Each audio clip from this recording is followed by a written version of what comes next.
Jeffrey is the average young man. He has no ambitions. He indulges in instant gratification activities like video games, porn, and junk food, and he works a dead-end job. Jeffrey would feel so much more depressed and hopeless if he actually allowed himself to face his life. But through constant stimulation, Jeffrey never realizes one brutal fact. He is deeply unhappy. Adonis has reached the pinnacle of manhood. He never even shows it off to you, but we can observe it. He's there with his beautiful, feminine wife who respects him so dearly. He's successful, wealthy, happy, but he's also humble. And look what he's doing.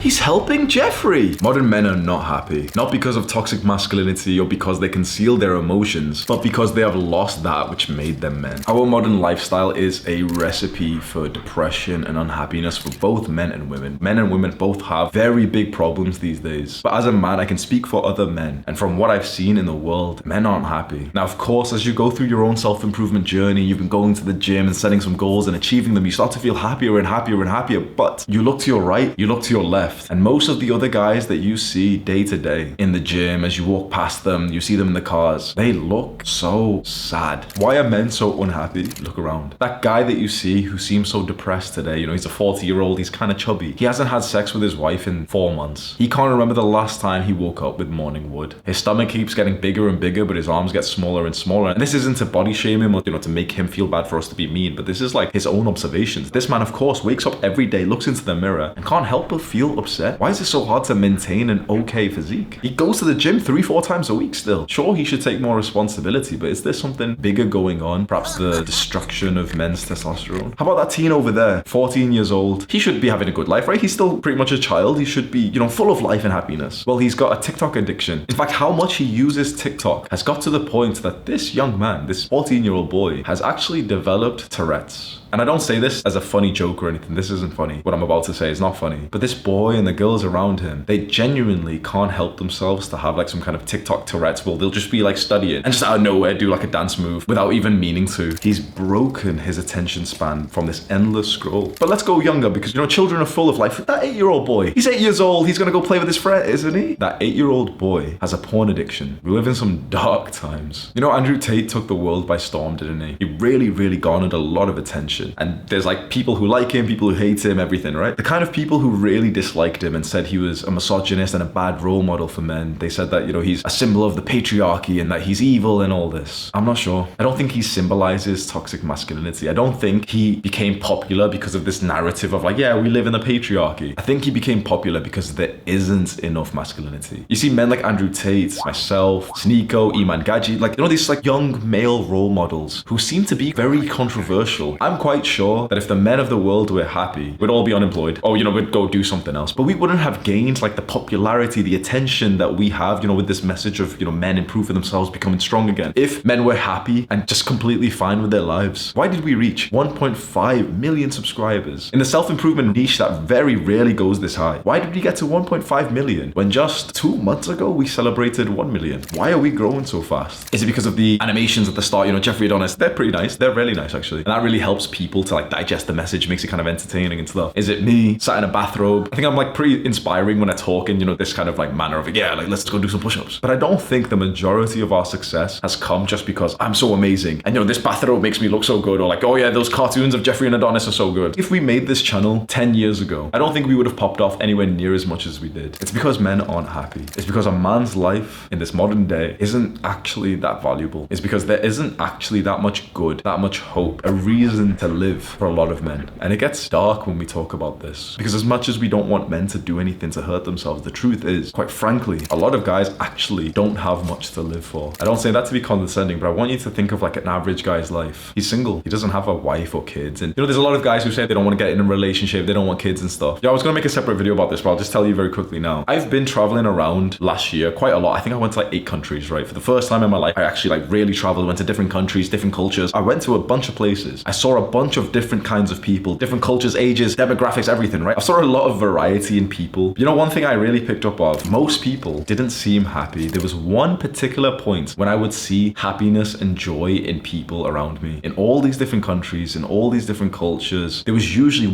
one theme where when I'd walk past people, they seemed happy and they would smile. And that was if they were with family or friends. I can't even tell you if I ever saw a singular person, like, you know, just an individual going somewhere looking happy with a smile on his face. But consistently, the happiest people that I saw were families. And also sometimes I'd see like friends, two guys or a couple of girls or something laughing, giggling. A lot of people have abandoned the importance of family these days. And it might not seem important to you. Maybe it's just not in your mind right now. You're focused on other things, which can be good. You know, develop yourself up before you consider that. But just 100 years ago, for all of mankind, we actually got into families at age 18, 20. From the caveman days to the Industrial Revolution, we started our family with a woman and children, early 20s at the latest. For a lot of cultures, it was actually like teens, mid-teens, late teens. That seems like really weird and barbaric and stuff. And I think perhaps a part of, you know, the reason why that seems too early these days is financial. But let's just think, for all of our history as men, we would have had a woman and children age 18, 19. And that's just changed in the last 100 years. What's that going to do to us? It seems kind of nice. Oh yeah, no, yeah, I don't want kids right now. Okay, fair enough. It seems nice. But just think about this for a second. You would have left school or left, you know, some kind of training and known that you were probably going to get married within 2 to 3 years from now. Just think about how hard you would have worked. Do you really think you would have come home and just slacked and, you know, just wasted time? Or do you think you would have been really disciplined and purposeful? A couple of years later, okay, you actually meet the woman you can have children with, you get married in a religious way, mostly, you know, through the cultures for the last like 2,000 years, it's all been religious. You have a wife that you've married, officially married in front of the eyes of God, in front of everyone in your town. They're all celebrating. There's no such thing as a divorce. You can't get divorced if God's watched you marry. And now you're going to have your first child, your second child, your third child, age 21. And it seems really scary, of course, because that seems really young to us now. But of course, when we knew that it was going to be at this age, of course, you know, you kind of mature faster, don't you? Imagine age 21 having 3 children back when you would have been able to actually support them with your 21-year-old salary in some like factory or some farm or something. Do you genuinely think that that would have been a bad thing? I think only if we hold our current bias of what the world is like right now. And you know, if I think back to when I was 21, I think, no, I couldn't have had children, never mind 3 children. You know, I was a drunk, I was just partying, I was just playing video games, I was just trying to like sleep with girls and stuff. Yeah, of course. But if I knew from birth that, okay, you know, I'm gonna get married at age 18, I would have matured faster, wouldn't I? That kind of lifestyle would have changed everything for us. Because I don't know the exact statistics on this, but from what I can kind of imagine, if you saw some data of like, you know, humans' happiness, we would have seen it at a good level. Around the 1900s, late 1900s, it just starts to go down and down and down and down and down and down. Suicide starts slow. Late 1900s goes up and up and up and up. Year 2000, 2010, 2020, sharp rise. So is this all just one big coincidence? And yeah, family's not important. You know, there's just something else that's making us unhappy or something. That's for you to figure out for yourself. I'm not going to pressure you to, you know, have children right now. 100% don't have them up until you're absolutely ready. But this is just in my mind of what probably could be one of the major sources of unhappiness for us. But there's more to talk about, because remember I mentioned testosterone before. That guy that we imagined, some 40-year-old guy who's pretty overweight, and he wakes up day in, day out without morning wood. He notices his arms are just getting smaller. He doesn't pack on muscle mass like he used to. He just feels weak and tired. He's got more anxiety, depressive thoughts in his mind, which are symptoms of low testosterone. It doesn't seem so crazy for a 40-year-old to be like this, right? But I think what is crazy is that there's 20-year-olds with those symptoms. There's 20-year-olds who wake up with no morning wood at all. 16-year-olds, 15-year-olds, 14-year-olds, men going through puberty that have such elevated levels of estrogen or however the hormones work. They've developed breasts. I was literally one of these kids, age 14, 15. I developed man boobs, and not from like fat. I wasn't a fat kid. I was, you know, a little bit chubby, but it wasn't fat. It was literally like breast mass that I developed because my hormones were all messed up. I wasn't developing like how a male should. Do you think I would have been happy around that time? 15 years old, seeing everyone else grow up. The girls are growing up and they're developing in the right way. Some of the guys are growing up, developing. You know, like there's that one guy in your high school class who had like a full beard, grew up to like 6'2" at like age 14 when everyone else still looks like little boys. He's there doing like multiple rounds with their future wife, bro. And we also need to get a little bit black-pilled here, because there's a lot of guys out there who are getting absolutely no intimacy, affection, attention, attraction from women. None. You know, it used to be 100 years ago that if you were a hard worker and at least not like physically deformed, that you'd be fine as a guy, you'd get married, no problem. And even those guys who were like literally deformed, I don't say this as an insulting way, you know, just I imagine, I don't know the statistics or anything, but even those guys that literally were disabled and everything, they were still getting married to good women. These days, it seems to be the case that you need to be at least 6 foot, higher income than 90% of the entire world, never mind just your country. You know, the standards to be eligible for a woman's attraction seem to be very high these days. And so a large amount of guys are black-pilled. The black pill is kind of this term where a guy feels like there's absolutely no hope that he can get girls. It's where he thinks, okay, even if I get into self-improvements and I build a really nice body, there's still no chance for me. Usually this is related to his genetics as well. So it might be a guy who's, for example, 5'3", really short. And he said, okay, no, even if I build like a 10 out of 10 really muscular body, girls are still not going to be attracted to me, so there's no points. I don't agree with that message at all. I think even if a guy is 5'3", if he makes progress to like a 10 out of 10 body for him, which is, like lean, muscular, not like huge bodybuilder, but like lean and athletic that women consistently rate most attractive in men, it would certainly increase his chances. It wouldn't guarantee him anything, but if his chances to attract a woman were like 0.85%, maybe it'd go up to like 1.5%, for example, which is still like a double boost. Couple that then with the personality change that he would go through from years of discipline to go into the gym and dieting, and he actually feels good about himself. He's proud, he's confident, he feels like he's accomplished something big. I think he'd be a lot better off committing to that journey rather than just giving up and saying, nope, it won't make any difference at all. I think it would make some progress. But of course, we can understand why a guy may feel totally hopeless in this like modern dating market. There's a culture of men online that think it's cringe to talk about hope, that we should just give up hope. It's the black pillars, they say this, right? That hope is cope. That if you're hopeful that you could eventually,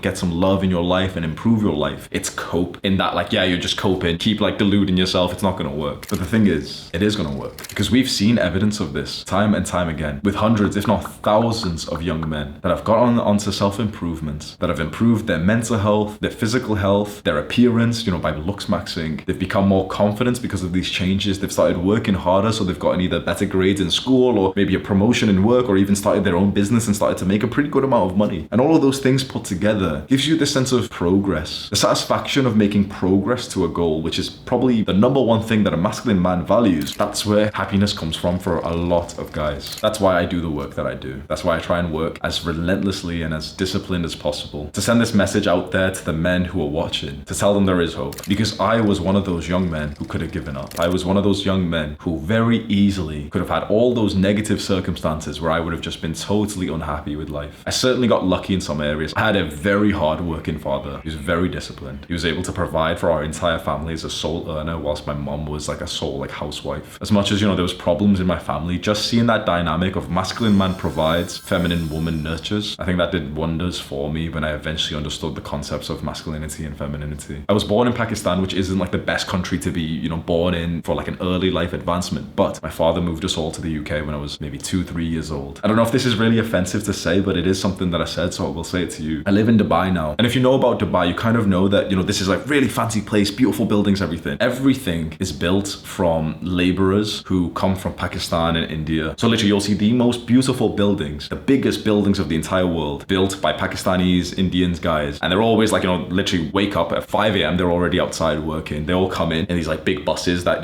they live on the outsides, obviously, because like this part of the Dubai is really expensive. So they live really far away. Every day, like the buses pick them all up, hundreds of guys. And you see the buses all come in with all these builders and workers, and they'll get off and they'll literally work for like 12 hours and then go back home. You see them all in the big buses, right? Me and Sam walked past the line of buses just a couple of days ago. And I don't mean to be offensive when I say this, but it is something that I genuinely believe. And I don't say this to be condescending or, I'm better than them. But we walked past these buses and I just realized something that I told Sam. I could have been in there. I genuinely could have been in there. I was born in Pakistan to a family that wasn't like incredibly wealthy, although like our wealth certainly did go up after I was, 2 years old. My dad got better and better jobs. But if, for example, I was born and my dad left or he passed away and I just had my mother like as a single mother, especially in Pakistan, with that's, seen as like a really bad thing. And, she struggled to provide for me, and then we would have never went to the UK and I would have just went to the Pakistani schools instead. And so my sort of education level probably would have been lower because I have like a bachelor's degree in a British university. I graduate as 21-year-old Pakistani guy in Pakistan and then start to hear of better work opportunities in Dubai where a bunch of my friends are going. I could have been in that bus. And then Sam asked me and he said, what do you think they're missing? Why are we out here as the consumers of Dubai? We came in as the kind of like somewhat like wealthy guys who come in and we do business here compared to the laborers who come here to work here. What caused the difference between us and them? We're not trying to be rude here. Oh yeah, we're not trying to say anything like that. It's just like an observation, right? Why are people so different? We're 1 meter away from each other, but our life experience has been so different. Even though we're in the same location, we've ended up with very different lives. And I responded with education. Not so much school. I know a bunch of people who went to the same school as me, actually got pretty good grades, actually got like an okay job. And their lives, honestly, aren't that different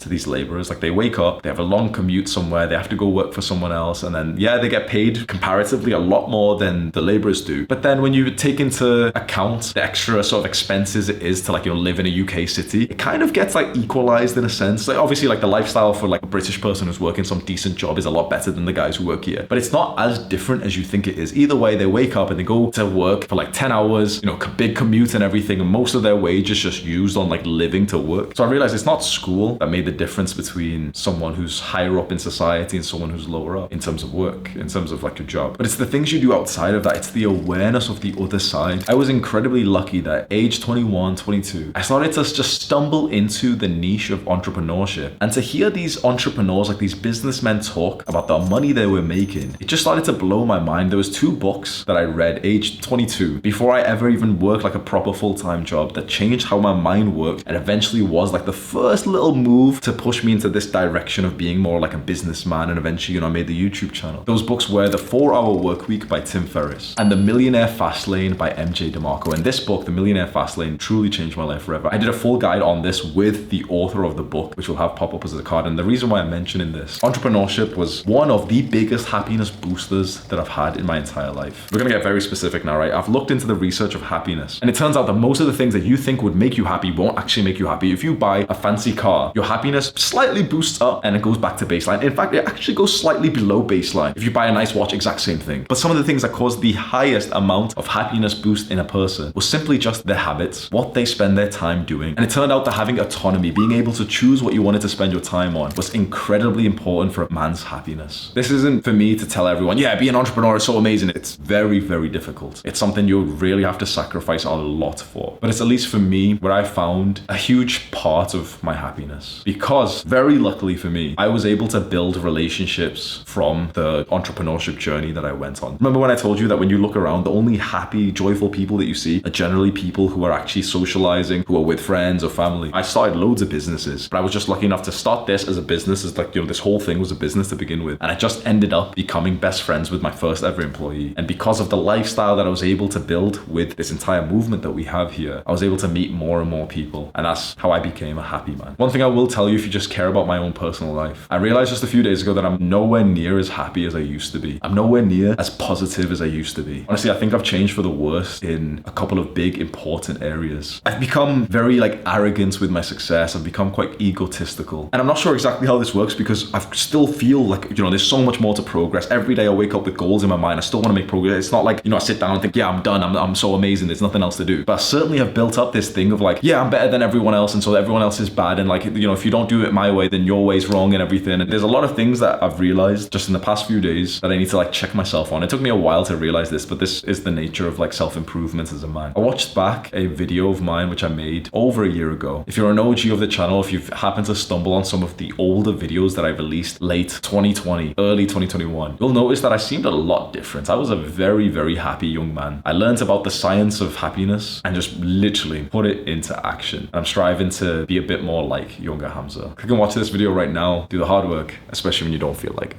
Mwah.